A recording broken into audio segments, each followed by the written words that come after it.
Senhoras e senhores, doutores e doutoras, que saudade! Mandaram para o Jurídico e aqui estamos novamente. Esse é o Manda pro Jurídico Podcast, seu podcast que diz juridico, juridiquês e também o único podcast jurídico que você consegue ouvir até o fim. Eu sou Rodrigo Ávila e para iniciar os trabalhos de 2024, estamos aqui novamente juntos, muitíssimo bem acompanhado. Estou de Pedro de Regina e Natália Dias em 2024. 2004 a gente não se conhecia, não. Começo do ano é normal todo mundo errar a data, mas 20 anos, aí tu apelou Ele legal, tá de né? volta para o futuro. Volta para o passado, no caso, né? Não entendi também não. Mas vocês estão bem? Como é que vocês estão? Virada de ano, tranquilo? Natalzinho, tudo certo? Tranquilo, a vida do advogado nunca é, porque se for ele tá sem cliente. Então não foi tranquilo. Tranquilo nunca é, mas estamos aí, pelo menos não trabalhando 12 horas, e sim 4, 5, talvez Tá bom. 6. Não, pra mim foi ótimo. Eu desacelerei. Trabalhei bem menos na última semana de dezembro e na primeira semana de janeiro. Eu até falei pro Rodrigo, cheguei falando isso pra ele, que eu voltei a trabalhar essa semana com força total e presencial. Eu cheguei aqui até meio tonta, cara, porque, né, a gente fica 2 semanas mais acelerada. Tá, volta 100%, volta às 12 horas e aí começa a dar tilt. Mas enfim, graças a Deus descansei, foi maravilhoso pra botar as ideias no lugar, pensar em novos projetos, importantíssimo. Sempre. E botar tudo pra rodar em 24, vambora. Da minha parte, eu diria que eu achava que as coisas iam desacelerar talvez um pouco, mais ou menos parecido com a Nath, mas os meus colegas do trabalho resolveram tirar todos os esqueletos do armário pra tocar e fechar o ano, começar o ano, etc. E naturalmente qualquer operação sempre envolve a parte jurídica. Então, foi muito trabalho, está sendo muito trabalho ainda, mas é isso que a gente está proposto a fazer. No quê? No seu trabalho. Mas, então, Rodrigo, você vai se trabalhamos. acostumar. A empresa chega em dezembro, É. todos os apertos que você recebeu de auditoria ou finalizar projeto, eles vão bater no jurídico pra ser resolvido, então fica tranquilo. Eu passei tranquila porque eu já tava acostumada, assim, você vai bater na sua porta. Não, mas foi um Eu pouquinho até extra. botei uma coisa meio cartório, nada que é urgente. Se você acha que é urgente, é porque você chegou atrasado. A galera do organizada. É uma 3, coisa- 2, 1, a galera do cartório cancelando a batalha, né? Desculpa. Não, mas é porque não era uma coisa meio cartório, uma coisa assim, meio que... Não sei, eu nunca vi. Essa eu não vi, Se eu não. visse isso no cartório, porra, quase vocês iam tirar uma foto porque ia enquadrar a parada. Eu lembro quando eu tava... Perdoe. Quando Começamos animado, 2020. eu ficava só com parte judiciária e a gente ficava no recesso forense. Ai, Sexta-feira eu fazia questão de ir pra praia durante a tarde, né? Eu ficava de manhã trabalhando e à tarde eu ia à praia. Aí eu botava no Instagram assim, quem não consegue pegar uma praia sexta-feira é desorganizado. Aí todo mundo que tava trabalhando sexta-feira dessa loucura ficava indignada comigo. É Mas, justo. eu vi carioca, né? Carioca E hoje em dia, você vai à praia sexta-feira à tarde? E você é desorganizado? Não. Então, Pelo tá contrário. vendo, Rodrigo? Mas eu tinha certeza que era sua pilha. Então, eu tava pelo entretenimento e pra movimentar as massas. Falando em massas e movimentação de massas, esse ano especificamente, vamos até conversar com vocês aí, 2024 é ano de eleição. Então, depois de várias conversas internas, resolvemos tratar a eleição, claro, sempre trazendo o aspecto jurídico do que envolve, e vamos tratar de maneira mais profunda esse tema, porque acredito que parte da missão de nós advogados, juristas, é também tratar da política, trazendo sempre a camada jurídica para isso. E, dando início aos trabalhos desse ano, vamos trazer uma efeméride político-jurídica, que foi essa semana passada, essa semana, né, na verdade, foi segunda-feira, completamos segunda-feira. um ano dos eventos ocorridos em 8 de janeiro do ano passado, enfim, dando robusto ao patrimônio público, etc. E a gente vai trazer aqui alguns aspectos jurídicos de tudo que aconteceu. Teve recentemente uma entrevista muito forte do ministro Alexandre de Moraes sobre o caso, e vamos começar desse jeito para que demos um start nessa nova temática que a gente vai abordar aqui também na nossa mesa, né, pessoal? É isso. Quer começar? Eu acho que a gente pode começar falando, pelo menos eu vou começar falando que existem muitas formas, na minha concepção técnica profissional, de você contestar a realidade que você vive, porque ela não lhe parece correta. Mas dentro da nossa estrutura democrática hoje, eu acho que você atentar diretamente à democracia não é a forma. Eu acho que atos antidemocráticos, eles são extremamente danosos para a nossa estrutura. A gente está vendo agora, se você não viu, veja o que está acontecendo no Equador, que é um país, de alguma forma, relevante aqui na América Latina, e ele está sofrendo ataques antidemocráticos por um grupo paraestatal. E aí eu não sei se a gente pode chamar desse, eu acho que não, no caso, né? Esse grupo que organizou, esses manifestantes, digamos assim, que organizaram esse ato em 8 de janeiro como um grupo paraestatal, mas de fato são pessoas que se revoltaram contra a democracia e contra as instituições democráticas. E de fato, eu acho que eu gostaria de começar dizendo que definitivamente eu entendo que isso não é o caminho. O Brasil tem uma democracia, de certa forma, jovem, mas hoje em dia, se a gente consegue se equilibrar, sendo um país que se equilibra, é graças às instituições que a gente tem. Então, acho que devemos respeitar as instituições, mas também devemos questioná-las quando a gente achar dentro dos limites que uma democracia permite. Então, acho que o que a gente pode discutir aqui é sobre a intervenção federal que o Distrito Federal sofreu, ou sobre a GLO que não foi acionada e quais são as razões pelas quais ela não foi, se foram razões políticas ou jurídicas, mas de toda forma, no meu ponto de vista, é um ato que deve ser coibido e os participantes julgados, como estão sendo, não está concluído ainda, né? Julgados de uma forma dentro da lei. Eu acho que tudo é a forma. Toda forma de protesto, como a Natália muito bem agora finalizou essa parte final da explicação dela, você questionar um poder, seja ele o judiciário, o legislativo, o executivo, são mecanismos próprios da democracia, desde que você os faça nos limites legais.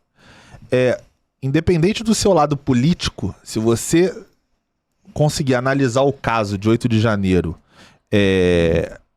tirando esse seu caráter político, é impossível você enxergar que aquilo é aceitável dentro de uma democracia como a gente entende hoje em dia.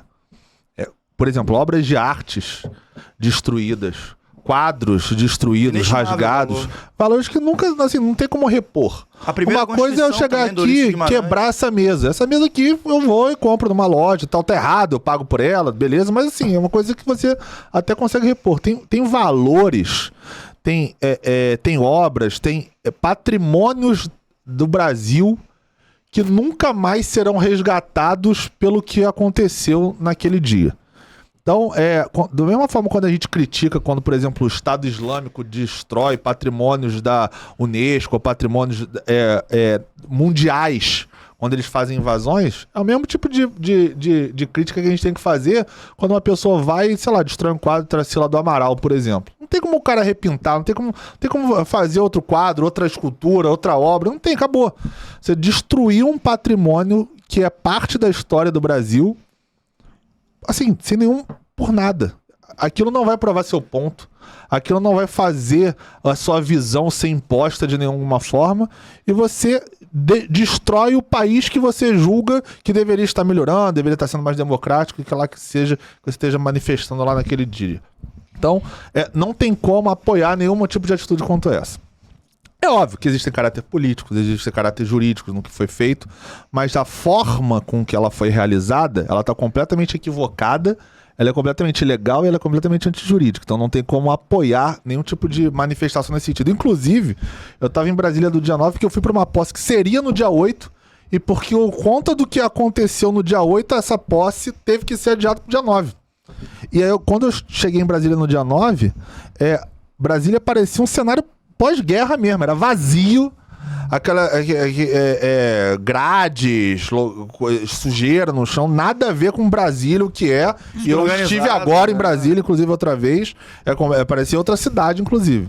Então, assim, a forma como que foi feita, se você quiser, outra vez, como a Natália disse, se você quiser manifestar, protestar porque você está insatisfeito com o judiciário, com o executivo, com o legislativo, existem formas legais para você fazer isso. Se una, fortaleça, se conecte, faça o que você tem que fazer dentro dos limites legais para você poder provar seu ponto ou exigir o que você acha que tá errado. Agora, como foi feito, a forma que foi feito o Rio de Janeiro é completamente reprovável e tem que ser duras medidas, sim. Tem que ser duras medidas. Elas não podem ser autoritárias, mas elas têm que ser duras. Perfeito. Acho que elas têm que ser feitas no estrito rigor legal. Sim, então perfeito. ela tem que se ater a normas jurídicas, sejam elas de penal, processo penal, sejam elas com afetação constitucional, como tem se discutido ultimamente diante do posicionamento do Alexandre de Moraes, e algumas pessoas questionam a conduta dele, etc. Mas eu acho que para você questionar o ministro do STF, você tem que, no mínimo, entender a Constituição, porque, né, você tem que partir do baby steps ali, né?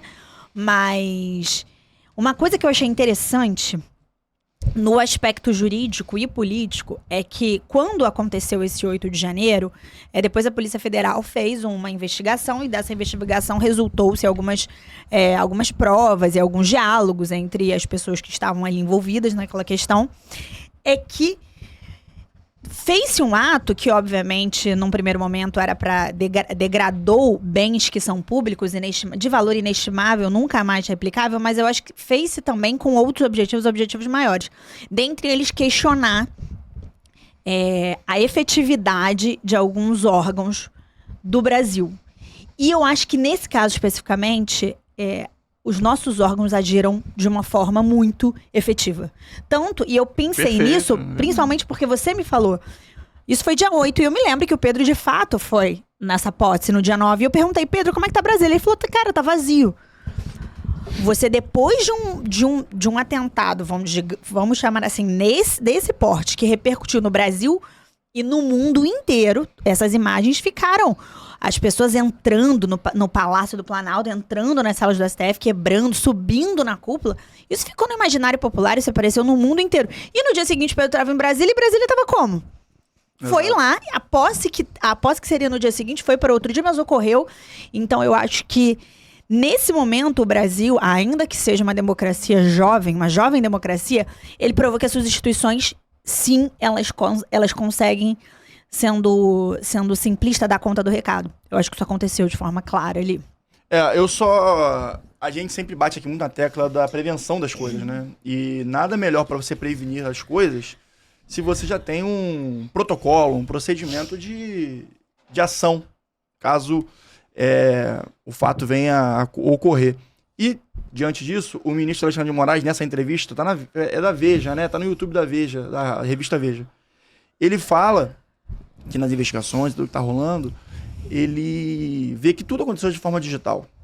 E em função disso, e aí é uma coisa que ele levanta. Eu não tenho uma conclusão sobre isso, porque eu acho que é um debate que ultrapassa o jurídico, ultrapassa o político. Para mim é uma questão até filosófica, que a gente trouxe aqui o Léo Werner para conversar sobre isso e tal, que é a desregulamentação das big techs sobre esse âmbito. Como esse fomento a esse tipo de ato pelo meio digital foi fundamental para que o 8 de janeiro de 2023 ocorresse. E aí ainda levanta outra pulga atrás da nossa orelha. A gente não só está no momento de desregulamentação das big techs, como também estamos no momento em que a inteligência artificial está crescendo cada vez mais. Também desregulamentada. Isso vai afetar Qual é o diretamente próximo risco que a gente vai estar vivendo? A eleição de 24. O Alexandre de Moraes, muito antes do ato de 8 de janeiro de 23, ele já bate há muito tempo. Inclusive, ele apanha da mídia e da população e bate também. Então, enfim. Ele é combativo. É uma dança em perfis que nessa compreensão que eles fazem, que eles criam desinformação, que eles veiculam fake news, ou que eles podem gerar uma visão distorcida da realidade. Então, acho que a ferramenta. Eu acho que quando você discute sobre como você mobiliza tantas pessoas que devem ter algum nível de normalidade na sua vida para um atentado em Brasília feito desta forma, você tem um discurso ali muito bem embasado, você tem um fundo, eu poderia chamar de ideológico, muito claro.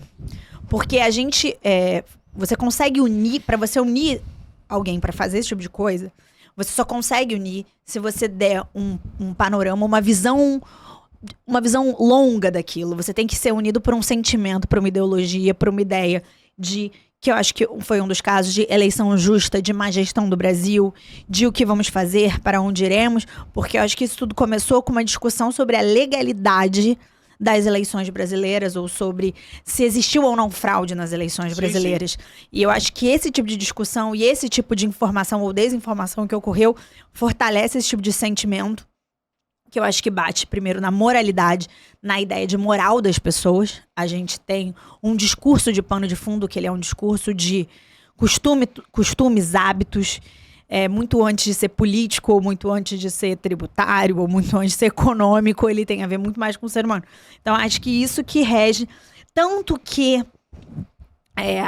nas investigações da Polícia Federal, que foram sendo finalizadas no percurso, entende-se que o objetivo desses atos era, de fato, acionar a garantia da lei e da ordem, que aí entende-se que teriam um apoio dos militares, não que os militares estivessem diretamente relacionados com o que ocorreu, mas que poderia se entender que sim, que o universo militar seria instituição que teria uma postura que se coadunaria de alguma forma com o que estava ocorrendo, e não foi o que aconteceu. O que aconteceu foi que foi um ato mais político e determinaram intervenção federal de Brasília, e que efetivamente coisa que é muito semelhante aconteceu com o Rio de Janeiro diversas vezes, por questão de segurança pública. Em 2018, Temer decretou intervenção federal aqui no Rio de Janeiro. 2023 também, gente. 2023 também teve intervenção no Rio de Janeiro. Também teve intervenção federal?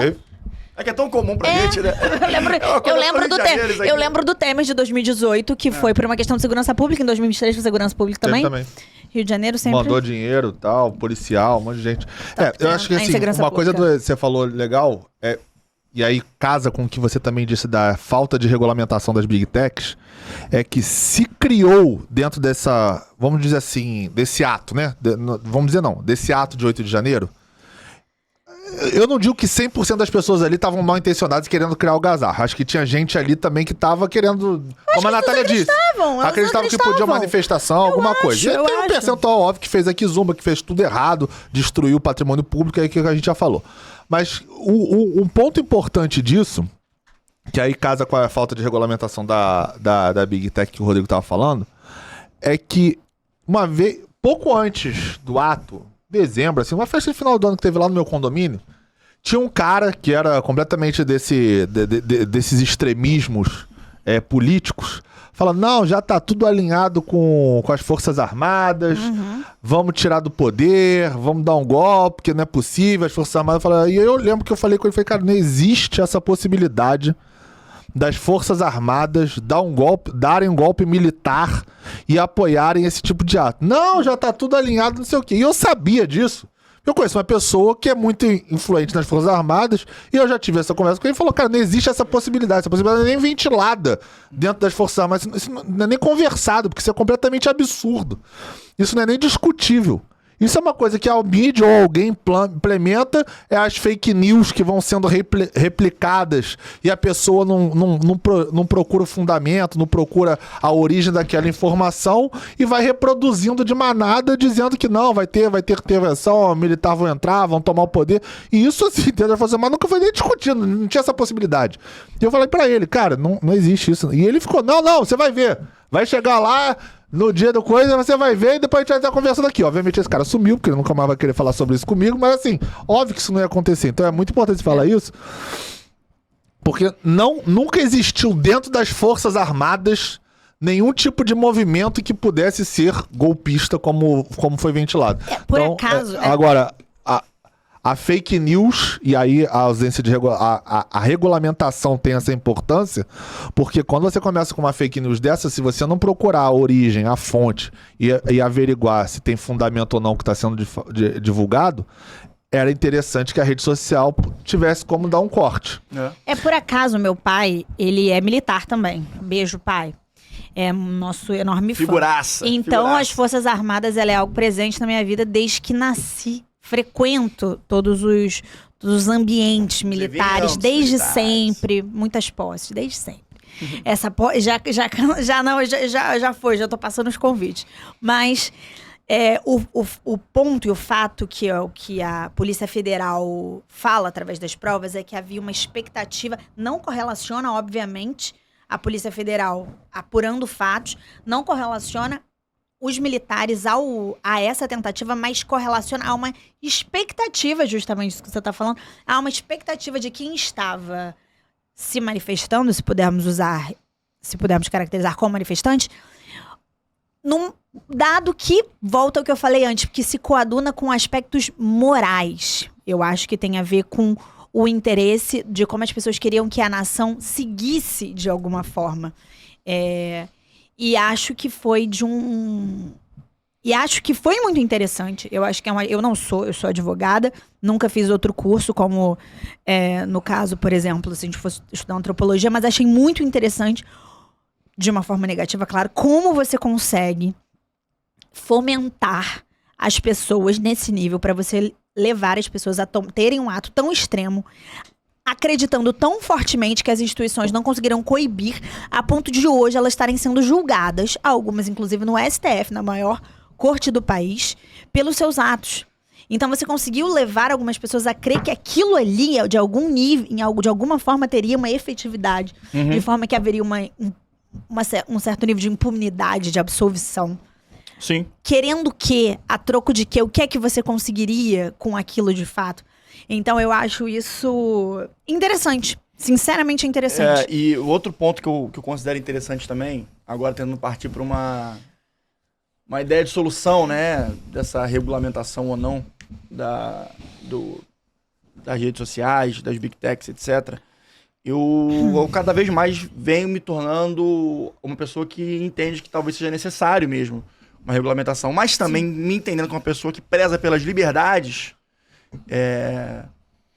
todas elas previstas na Constituição, então as liberdades constitucionais, eu prezo por elas, também tenho muito medo de que tipo de regulamentação estaremos nos colocando. Então eu acho que temos sempre ter um olhar de eterno vigilante de uma possível regulamentação disso. Porque vivemos já na história do nosso país momentos de censura. Sim. Que temos que ficar atentos para não acontecer novamente. A minha ideia caminha nesse sentido hoje em dia. A regulação, o que me pega na regulação de qualquer coisa do Estado, principalmente de assuntos que não são, assim, basilares para uma democracia, sei lá, como, saúde, educação, coisas desse tipo. Mas aí qual que é a parada? Você envolve órgãos privados, né? A educação, você tem órgão público envolvido. Né? Mas que é regulado. Que tudo é regulado, beleza. Mas aí eu acho que são os pilares, assim, mínimos ali de uma educação. Óbvio que a informação também é um pilar, mas eu não vejo que... Me preocupa a forma que vai ser regulada, se for ser regulada. Não, total. Porque é óbvio que vai ter um caráter político. A gente tá caminhando né? no lugar, na ideia. Então, assim, regular sem que haja, sei lá, uma aprovação popular, ou sem que seja muito bem discutido, debatido, com audiências públicas, pegando, por exemplo, de repente, em outros países, como é que é feito, uns exemplos que possam adaptar a nossa realidade. Eu acho que se não for alguma coisa muito bem pensada, planejada, vai ser mal executada. Então certeza. Tem que ser... Tratando de Brasil... Não pode ser muito rápido, porque a informação... porque se for muito rápido vai ser raso, mas também não pode ser muito demorado, porque a informação de internet também Tudo tem uma muda. velocidade muito grande. Exatamente. Aí você pode acabar correndo o risco de ficar desatualizado. Então, essa conta de encontro no Brasil, com o nosso legislativo hoje, com a nossa estrutura para uma aprovação de uma regulamentação dessa, me dá um pouco de... Cara, não sei qual é o melhor... Eu não sei qual é o melhor caminho, mas assim, eu sei que me dá uma... E aí, será que vai ser pro melhor ou vai ser pro pior? Eu acho que é muito nobre de nós três aqui nessa mesa não termos a resposta, porque eu acredito que todo mundo tem certeza disso. Talvez tenha alguma intenção por trás, alguma coisa nesse sentido, acho. Porque, sinceramente, não há resposta certa para isso. Porém, o que eu vejo, eu trabalho com as evidências fáticas que a gente tem aqui. Vendo como nos últimos 10 anos, como a internet começa a influenciar nas pessoas, e as pessoas começam a entender que podem usar a internet como instrumento ao seu belo objetivo, eu começo a ver que há uma necessidade ali importante em tentar regular isso. Porém, sempre fazendo ressalva, a gente tem que estar sempre atento na prevenção das liberdades constitucionais que estão na nossa carta. Porque esse é o tipo da coisa que na tentativa e erro, tem muita coisa que você pode fazer de tentativa e erro e ir ajustando no meio do processo. Só que esse é o tipo da coisa que você fizer tentativa e erro, às vezes você tira uma fonte de renda de uma pessoa. Você pode estar prejudicando um canal no YouTube, por exemplo, alguma coisa assim, que é onde o cara tira o sustento dele, da família dele. Vou te dar um contraponto, tem nada a ver com 8 de janeiro. Todo mundo viu o que aconteceu com a Choquei. Que a menina foi induzida, digamos assim, não sei se é essa palavra adequada, mas em função dos eventos e as consequências de um post na Choquei, a menina veio Sim. Não vou falar o nome, por causa de gatinho. Todo mundo sabe. Isso é um fato que abre os olhos, que Sim, fala assim, não deu cara, nada, algo está acontecendo, entendeu? Não é só 8 de janeiro, que claro, a gente pode falar que talvez tenha sido o epicentro de tudo, mas existem fatos pontuais que são tão graves quanto, que cada vez mais me trazem ao raciocínio que eu venho tendo ultimamente. É porque a gente tá migrando, e eu acho que pra gente que pensa a sociedade de alguma forma, e todo operador de direito pensa a sociedade por obrigação. A gente é obrigado todo dia a pensar a sociedade. A gente está modificando de uma forma muito abrupta e muito clara a forma como a gente vive. E talvez a gente ainda não tenha esse nível de consciência. Por isso que quando a gente fala de regulação, a gente fica, não, mas será? Mas não sei, quando a gente não percebe que absolutamente tudo que a gente faz hoje é completamente influenciado pela internet. A gente é induzido a comprar, a votar, a viver, a olhar a sociedade, a pensar sobre uma coisa.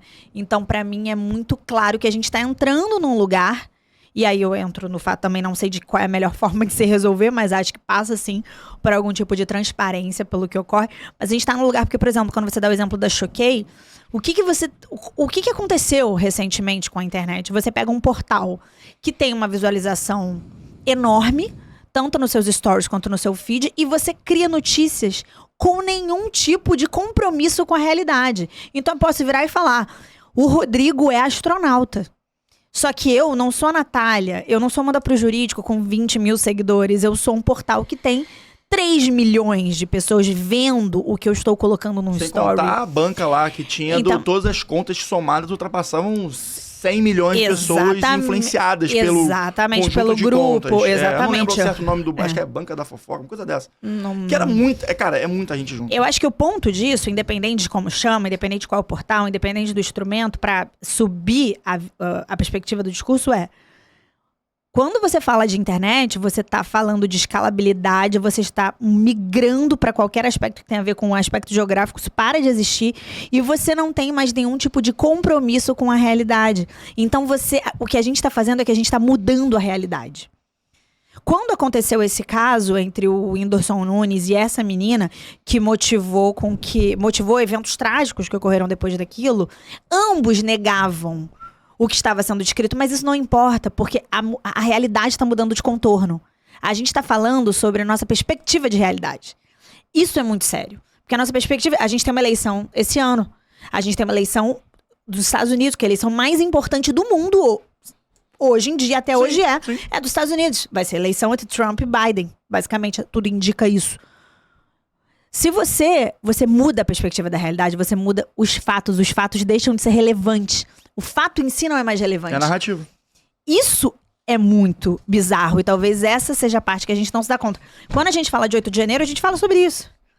Os fatos, ou o que ocorria de fato, se havia legalidade na eleição, se não havia, se era fraudulento ou não, se um partido ia fazer uma coisa ou se outro partido ia fazer outra. Na prática, a realidade parou de importar. O que importa é a forma como você manipula o que acontece. Exatamente. Isso é muito grave. Isso é muito grave.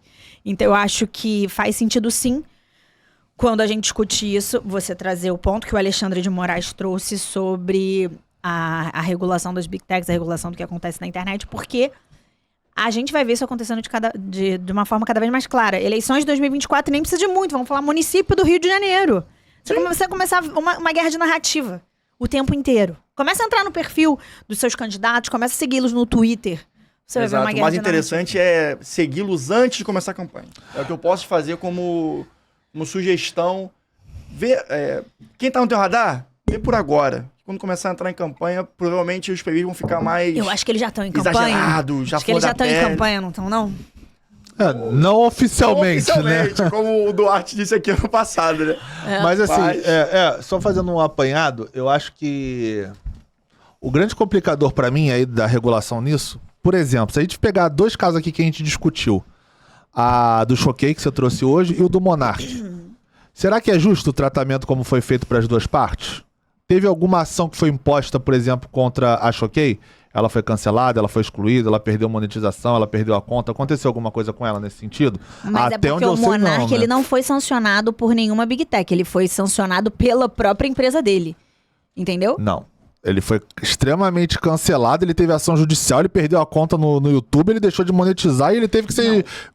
Por uma medida, obviamente, empresarial, ele acabou sendo isso que eu tô tirado falando, assim. do Flow pro Flow poder continuar existindo. Mas o meu ponto é porque da maneira como você falou, me desculpa, eu entendi como se você tivesse falado que derrubaram o canal do Flow. Não, o YouTube não derrubou o canal do Flow. O Flow... Desmonetizou. Sim, se você desmonetiza o canal que é sua fonte de renda, você tá derrubando o canal de alguma forma, né? Porque senão você vai fazer o quê com um canal que não tem monetização? Se é onde você tira... Inclusive o próprio Igor, né? Igor eu tava ouvindo... 3K, né? Só dá uma pequena interrupção.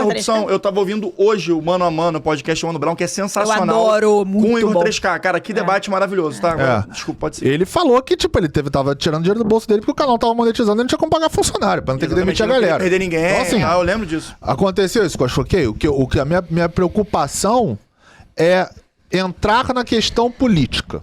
E aí eu volto, independente do lado. Por que num caso que a pessoa acabou acontecendo o que aconteceu, teve um tipo de padrão de conduta, de ação, de procedimento, e no outro teve outro. Isso eu não acho justo. Falta de regulamentação. Mas aí quem regulamenta o regulamentador?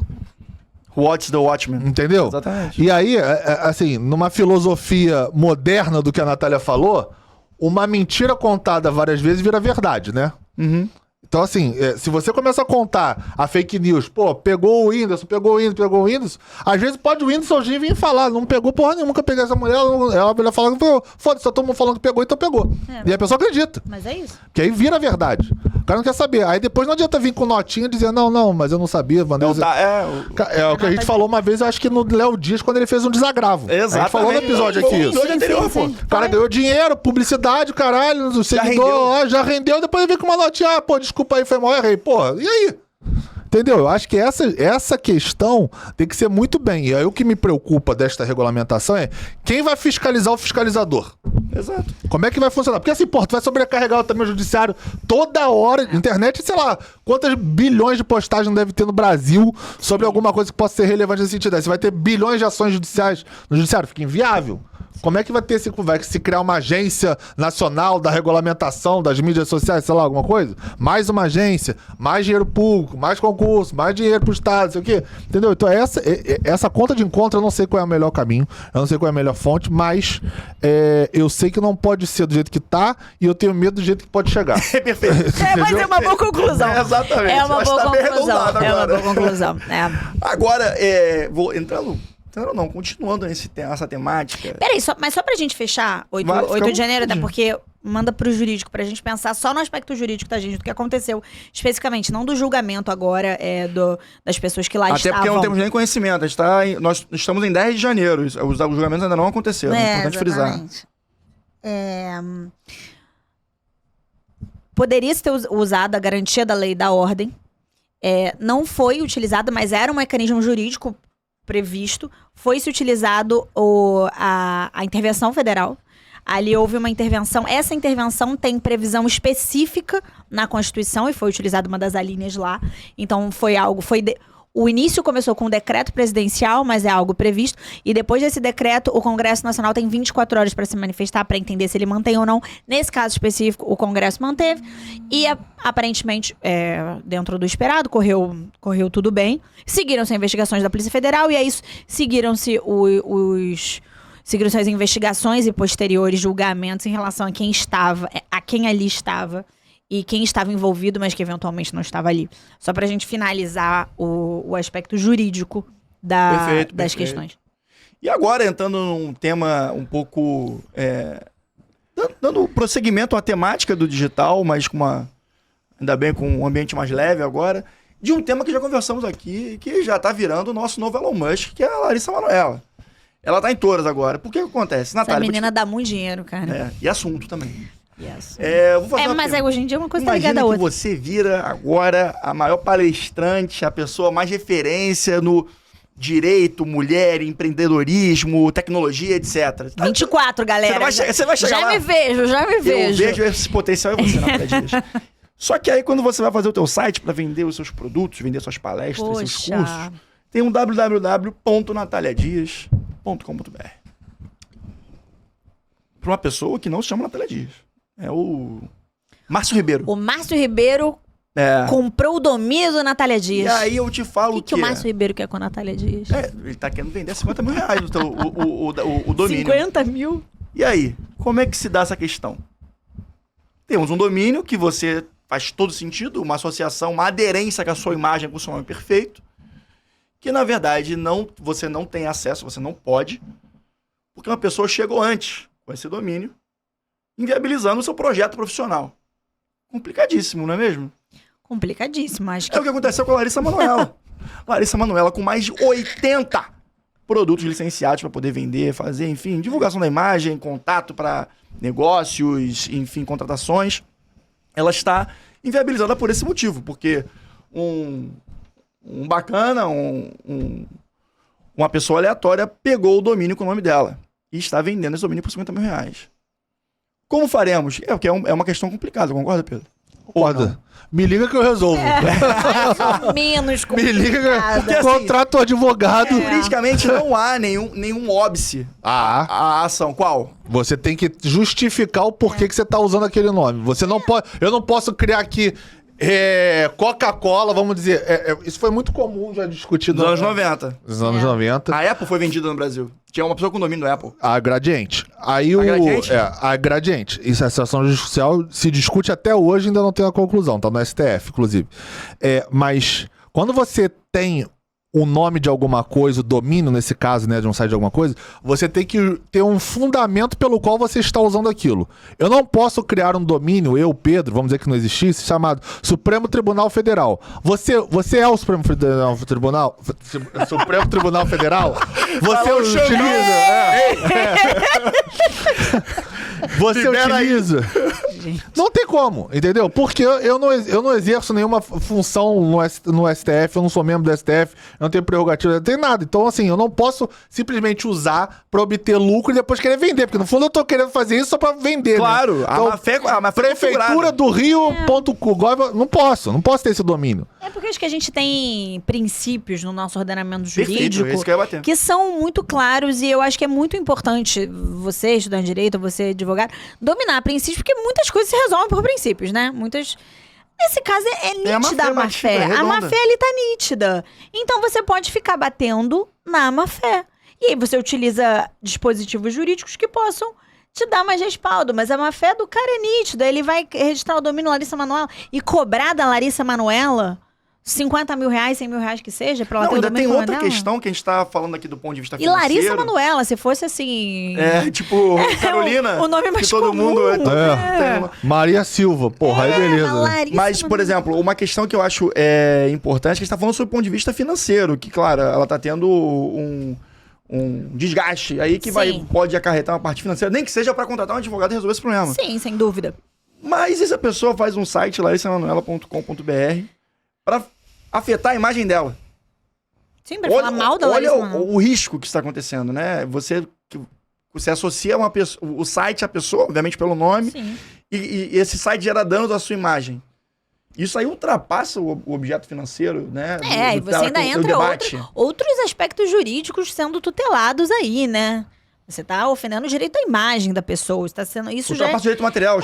Muito além, chega muito além. no moral, né? Não, e aí são outros 500. Com certeza. Sem dúvida. A cara do Rodrigo. O Pedro tá vendo alguma coisa, tá ele vai sair com uma jurisprudência de 1977. O caso Gradiente versus tá vendo o caso Gradiente, com certeza. Não, eu tenho certeza. É só o artigo, era o 124 da LPI que falava sobre isso. Porque você pode causar confusão. 124 da onde? Deu uma da LPI. Da LPI.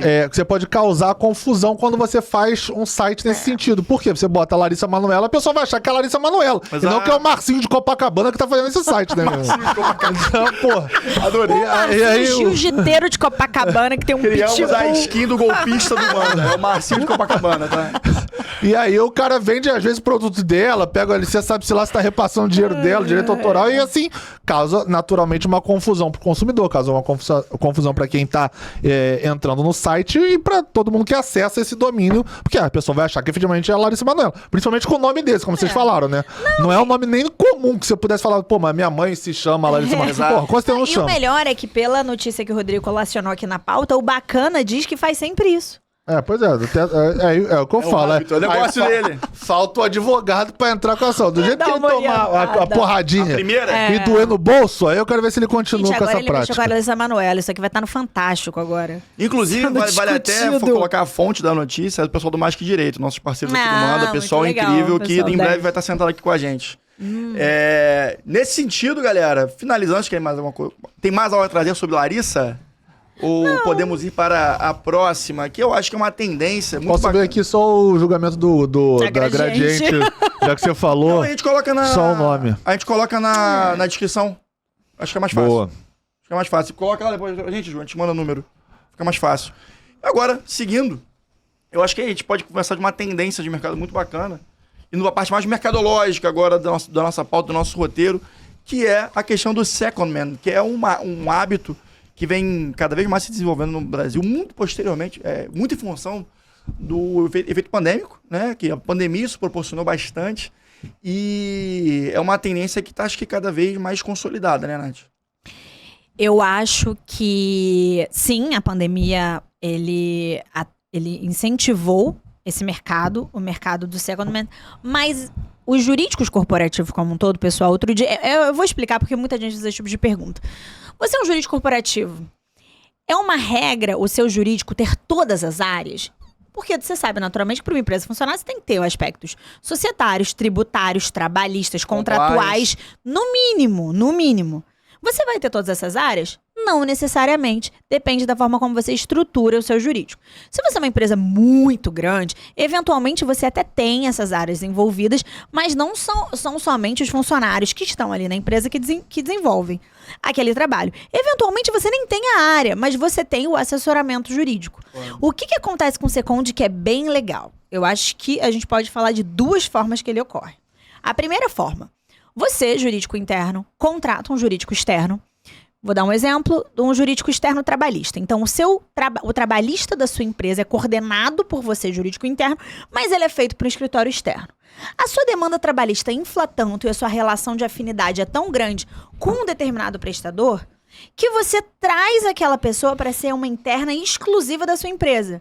Então, aquele advogado que estava naquele escritório trabalhista, ele sai daquele local e passa a ser um interno, mas o vínculo empregatício dele Isso que é o grande segue lance. sendo daquele escritório trabalhista.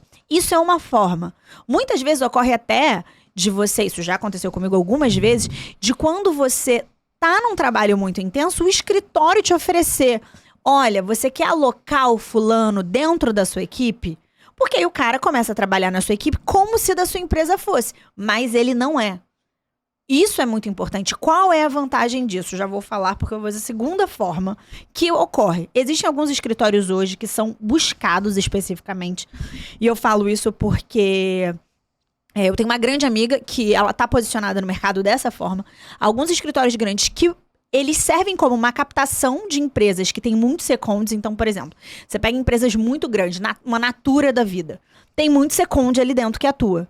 O que a Natura pode fazer? Eu tô citando a Natura eventualmente, tá, gente? Não é um caso concreto. O que ela pode fazer? Procura um escritório especializado em contratação de second. O escritório procura alguém com o perfil que a Natura queria. Então faz uma captação de talentos.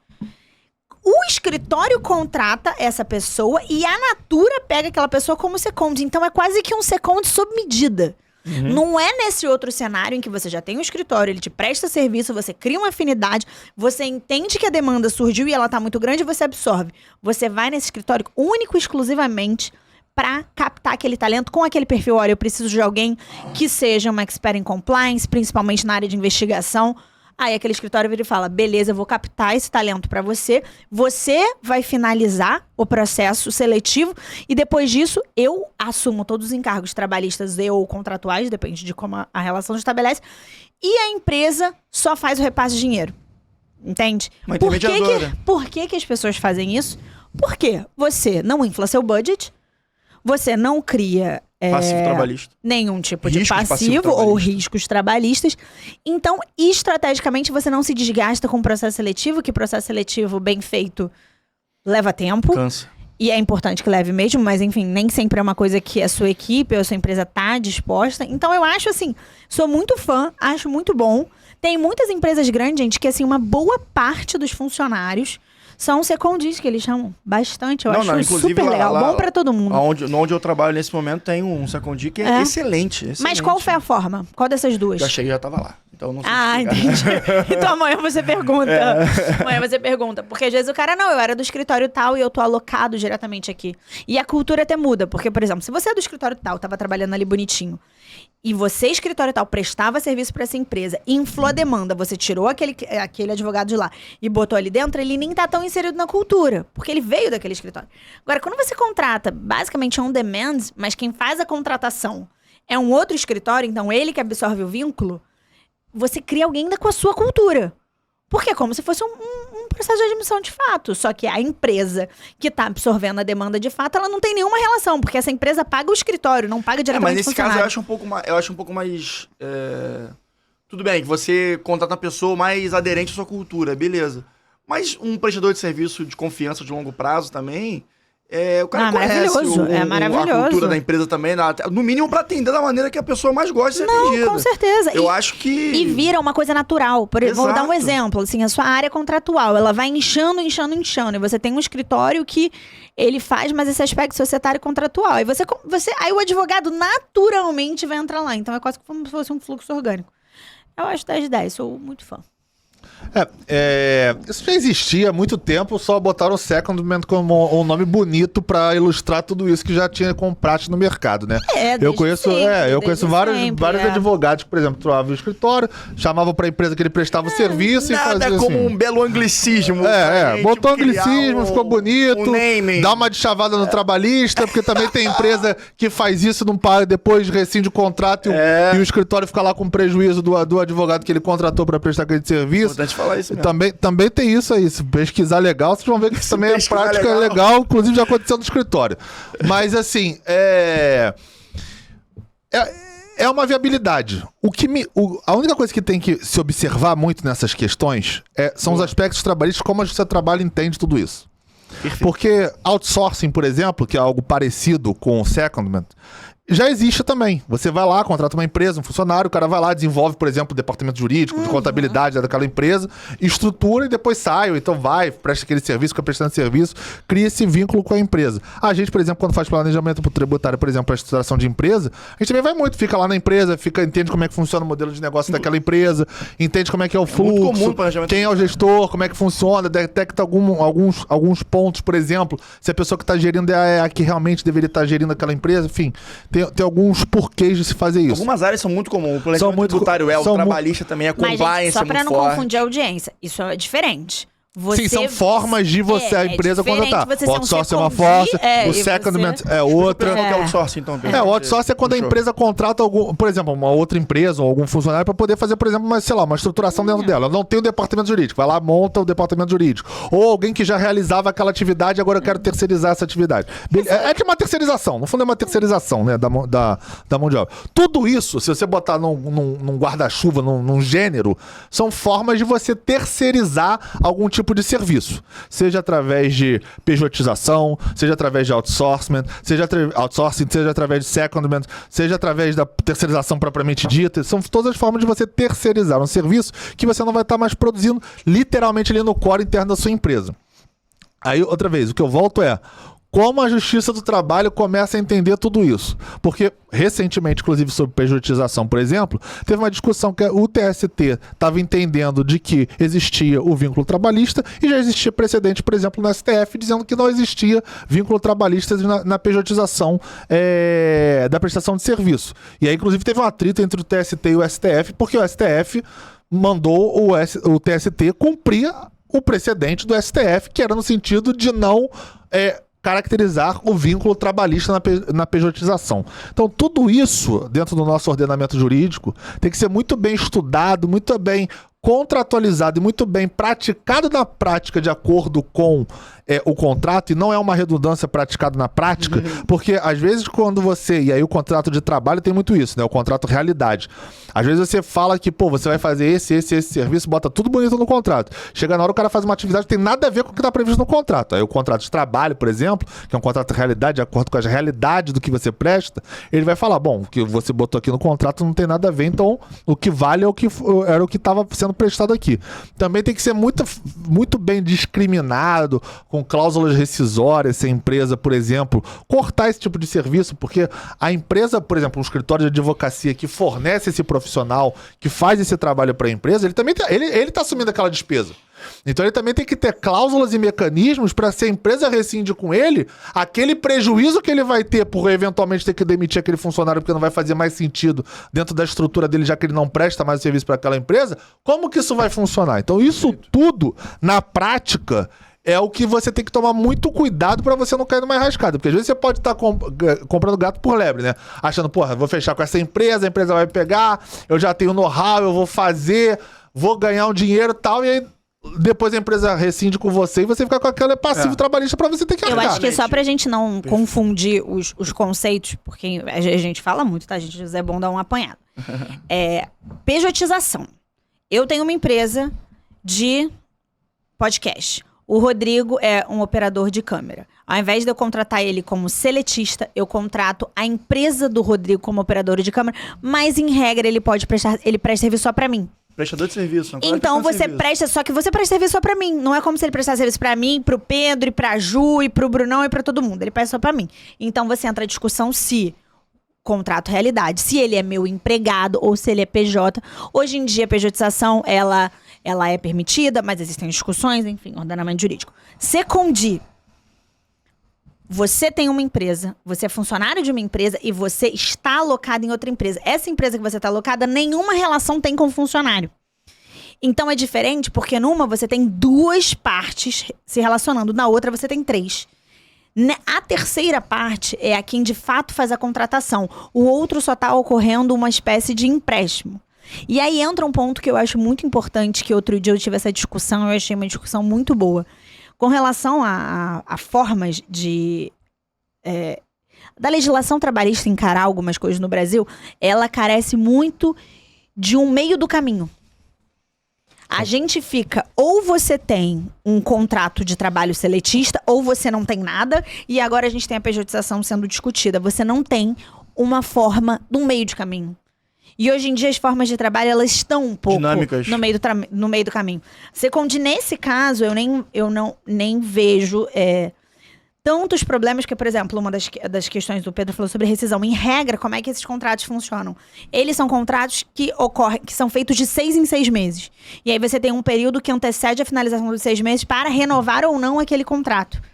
Para essa renovação de contrato ocorrer com quem está prestando o serviço secondi de fato e para a empresa ficar sinalizada. Então é bastante redondo assim nesse sentido. Só para afirmar uma coisa que é meio fundamental para a gente entender essa questão da relação trabalhista e os riscos de ambos os lados, né?